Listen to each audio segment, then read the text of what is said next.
From sunny Oxnard, California, we welcome you back into Special Edition, episode number 2 of the 2023 season, and episode number 1 with the boys back in town. Isaiah Stanback, Nate Newton.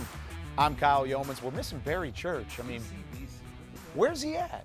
No, he's probably playing golf somewhere. Yeah, he's getting a couple extra swings in. He's got to lock in. That's okay. We'll catch up with Barry as soon as we get back to Texas. But excited to have you guys back and excited to get going. And you've gotten a chance to see a couple practices by now since you've arrived here on the West Coast. What's been the most exciting thing to you when watching this Cowboys team, Isaiah? I've been pleasantly surprised at how quickly this offense has really picked up, this West Coast offense. These guys are getting to the huddle, they're getting out. You can see that everybody is fully confident in their assignments, and they're able to go out there and play fast because of it.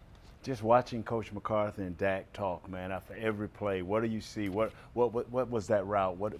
How do you like it? And just seeing those two mesh together, man, that's exciting. Yeah, a lot of meshing with the young guys. Some of these young receivers really stepping up and taking their game to that next level. That's also a part of the West Coast offense. And some of those concepts that Mike McCarthy has been placing into fruition going into this camp. But you can't really talk about all sunshine and rainbows, even as much as you would like to throughout training camp. There's lots of excitement, but we do have some news we got to get to. Ronald Jones handed a 2-game suspension for violating the NFL's policy on performance-enhancing drugs. And this is just ultimately, it's a nuisance for this Cowboys team at this point where everything is going well. How does it affect Ronald Jones as a player, though? He's a veteran coming in, first year with the Cowboys. Does this really hurt his opportunity to make the team? Yeah, he just has to go through the mud at this point, right? I mean, he wanted to go out there and come out in 6th gear. Now he's going to start in first. And being that he has that experience, being that he's been a veteran, a successful veteran at that, I rest assured that he's going to come right back ready to play. But unfortunately, he has to have a little bit of a hiccup here in the beginning. But I think mentally he'll be good to go when he's ready to touch down. I look at it like this. When you're a veteran guy, you're brought in for leadership. You kind of drop the ball on that right there. So if he doesn't make the team, and I'm not saying that he shouldn't make the team, but right now you got other guys that needs those reps. And if they would not have found time to give a lot of these backup guys reps, now these other guys come to the forefront. And Ronald issued a statement on the suspension and the failed drug test that ultimately led to the suspension. He said that it was a doctor-prescribed heart medicine. So lots to kind of sift through there. It was an appeal process that did not go in favor of Ronald Jones' way. He's suspended for the first 2 games. But like Nate alluded to, there are other running backs in this conversation that are trying to fight and make this roster. How can a domino effect like this, a guy who has made the roster, he's actually won a couple Super Bowl titles in Ronald Jones, and somebody that's been around the NFL, with him out of the way at the moment, does that change things for the running backs behind him? I think that the guys that are really competing right now for those backup roles are the guys that have been around. You talk about the Rico Dowdles of the world. You talk about Malik Davis. Both of those guys are really fighting each other last offseason, last training camp for the same role. So those guys are now back in the fold, but then you throw a little guy back into the mix and then Deuce Vaughn. So looking forward to seeing all those guys really compete and see who's going to take the step up in the preseason. Whoever be able to pick up the blitz the best is going to get a lot of those reps. If Rico Dowdle is that guy that can pick up the blitz the best, he would be the guy. If not, it would be Malik Davis. I'm not looking for the little guy to block anybody, for his linebackers, but these reps are key going into the preseason. Don't be shocked. Deuce Vaughn can block. I can tell you that right now. He can get up there. He had it at times at Kansas State. Don't be shocked when you see him step up. He knows the physicality that's him. But that's a big thing missing from Ezekiel Elliott is that pass protection. You got to find that somewhere with this running back room. But when we come back, one of the guys tabbed with finding those answers, Stephen Jones, will sit down with us. He'll have a one-on-one interview with Nick Eatman. We go inside the Cowboys front office when we come back with more Special Edition. Special Edition, presented by AT&T, is brought to you by your Texas Ford dealers. Ford is the best in Texas. Reliant, official energy provider of the Dallas Cowboys. Blockchain.com. Make your crypto play today. And by AT&T, official sponsor of the Dallas Cowboys.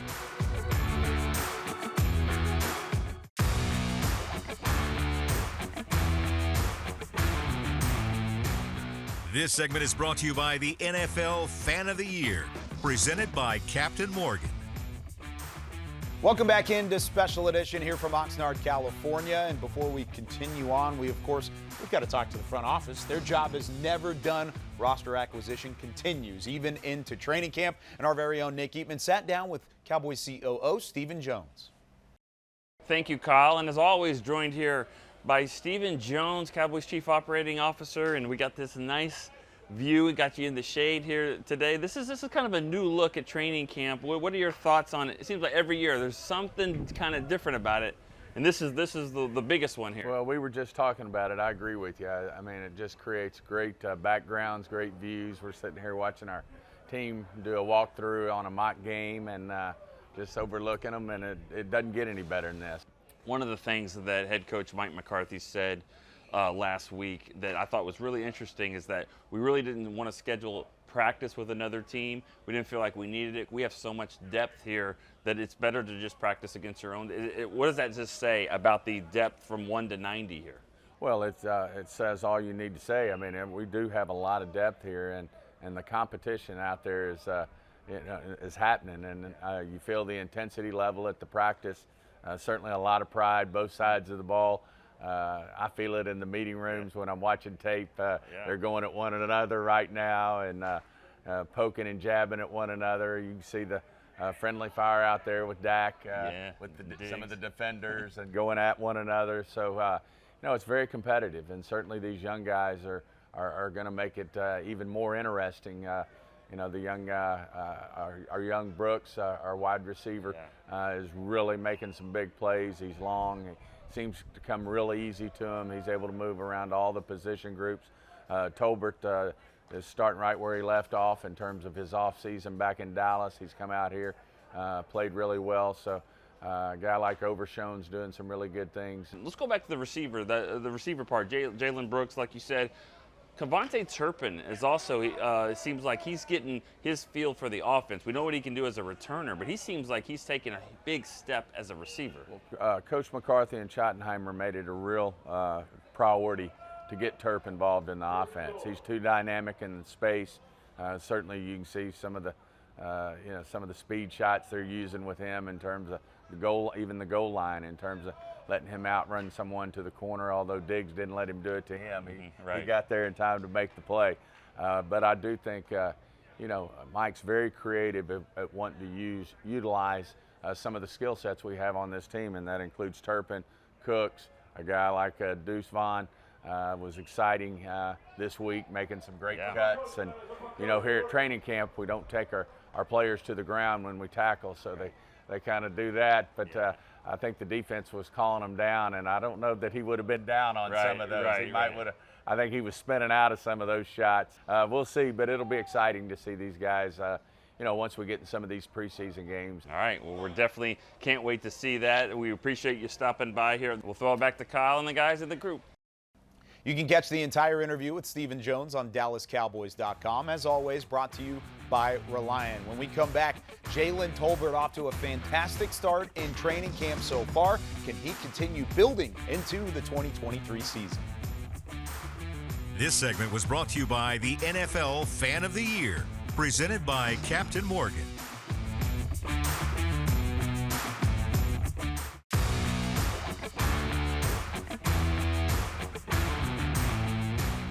This segment is brought to you by your Texas Ford dealers. Ford is the best in Texas. I don't recall a day that he hasn't been there since the season's. I mean, he has been in the weight room, getting as much work as he possibly can. I think he's done a really good job of putting in extra time with the quarterbacks, so you can see that connection developing. And at the end of the day, every player that goes from year 1 to year 2, you're looking for, for that guy to make the jump. I think he's running his routes with a lot more physicality. I've seen some improvement at the breaking point of routes, and at the end of the day, it comes down to confidence. So I think he's got off to a nice start. Mike McCarthy brought to you by Texas Lotto, and he is excited about Jalen Tolbert and the possibility that he's seen from the second-year wide receiver. I mean, he was a third-round draft pick, 88th overall in 2022, trying to take that next step going into year number 2. Alongside Isaiah Stanback and Nate Newton, I'm Kyle Youmans. Welcome back in to Special Edition. What have you seen from Tolbert so far, Isaiah, that's given you that same beacon of hope for the second-year player? He has his swag back, Kyle. I imagine that he's starting to feel like he felt in college. Last year when he came in, he had a lot of things that were getting thrown at him. It felt like the world was spinning way too fast for him.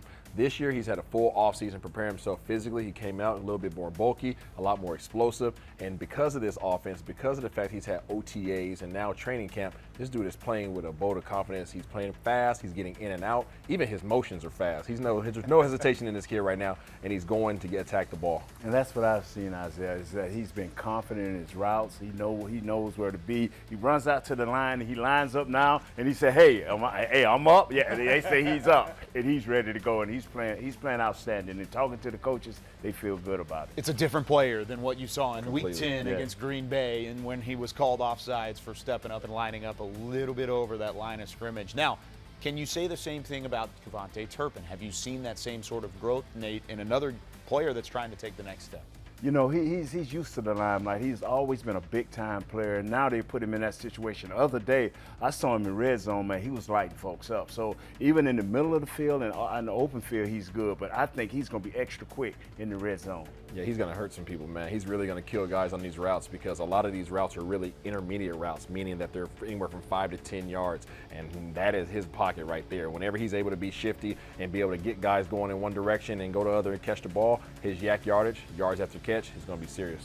And speaking of yards after catch, you're trying to unlock a little bit of that and the red zone ability from the rookie Jalen Brooks. So you had Jalen Tolbert taking a step up. Jalen Brooks, who was a 7th-round pick out of South Carolina, had just one receiving touchdown in his final season with the Gamecocks, and that was a 20-yard touchdown against Tennessee. So you have, at least on tape, you have the athleticism, you have the size. Can they find a way to unlock his red zone ability at the NFL level? You know what? He had 1 touchdown in college. I'm going to say that he's going to have 3 touchdowns in the preseason. Wow. This dude has been looking really good in these practices, these early practices. He's a big receiver. He's a guy who has worked his way up to where he's at now in terms of being in the NFL. He hopped around in college. He hopped around in high school. This dude is not afraid of competition, and it's going to be no different here in the league. He's going to use his size, be precise with his routes, create the separation, and go grab the ball.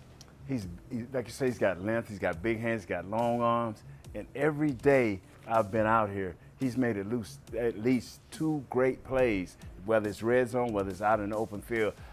He's nice, but I just don't want to get too pumped up. I just don't want to get too pumped You up. don't want to get the hope going. I mean, Isaiah's out here already making bold predictions. 3 touchdowns in the preseason. I'm calling it. There's only 3 games. You know He's that, nice. right? Hey, I'm He's calling nice. it here, and I'm going to call it in the booth. I promise you, he's going to get 3. He's going to get 3 of them. That's a transition. That's a professional transition from a Yes. professional broadcaster, Isaiah Stanback, who will be in the booth for all 3 of those preseason games. And you know you're going to hear it from Isaiah whenever you get to that point. When we come back here on Special Edition, you get to know Isaiah a little bit here. Let's get to know Marvin Overshone. He comes from the East Texas background. We'll go see some of Overshone's Texas roots right after this with more Special Edition. This segment was brought to you by your Texas Ford dealers. Ford is the best in Texas.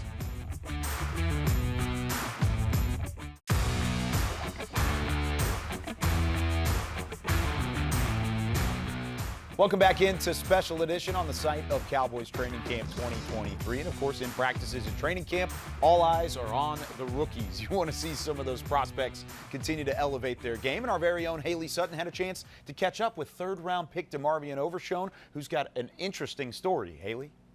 Well, guys, Cowboys rookie linebacker Marvin Overshone is a guy that's really turned some heads through the 2nd week of training camp here in Oxnard, California. But it's not surprising if you know where Marvin came from. I had the incredible opportunity to travel to Arp, Texas to get to know Marvin Overshone, the Dallas Cowboy, and Marvin Overshone, the real Cowboy. It's right in the middle of nowhere. You're probably not going to find it on the map, but if you take I-20 all the way down to Tyler and you get off, then, it's not too far. Greatest thing about DeMarvion was he was from Arp, Texas. He came in the 30 visit, and we were all trying. I grew up in Texas. I have no idea where the city was. Little town, 900 people, probably 899 since I'm gone right now, but that's Arp. That one little blinking light at the 4-way, got the railroad track. I think you probably got a church on every corner. You got your little small town cafe, gotta have that, and then high school football.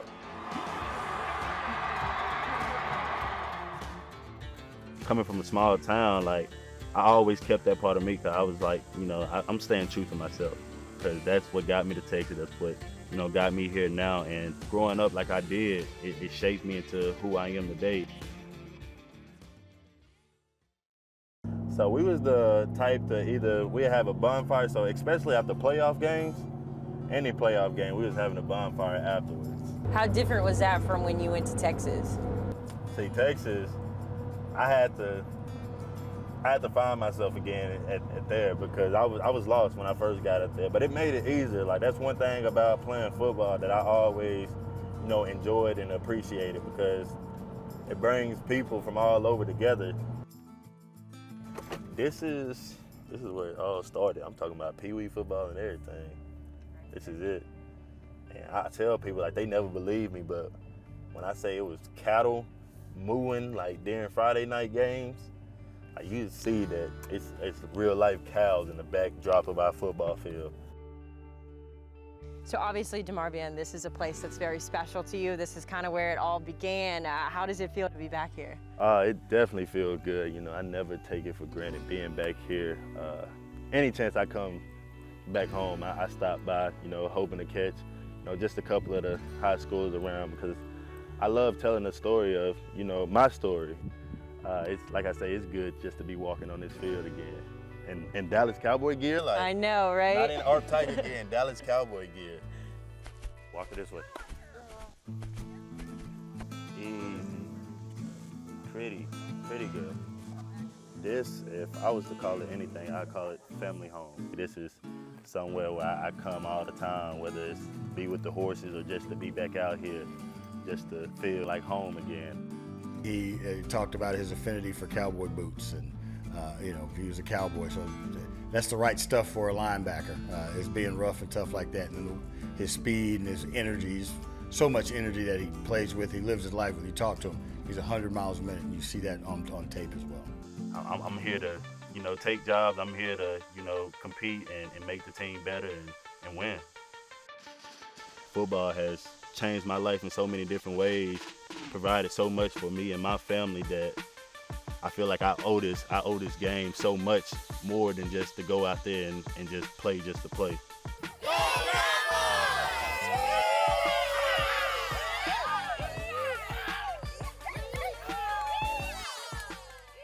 Of course, that's just a little snippet of what we were able to capture while we were down in ARP. You can catch that full interview on our website, dallascowboys.com.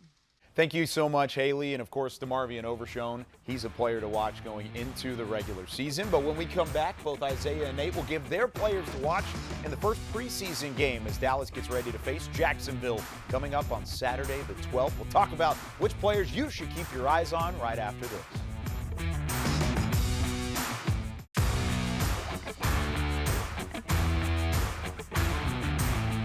Special Edition, presented by AT&T, was brought to you by your Texas Ford dealers. Ford is the best in Texas.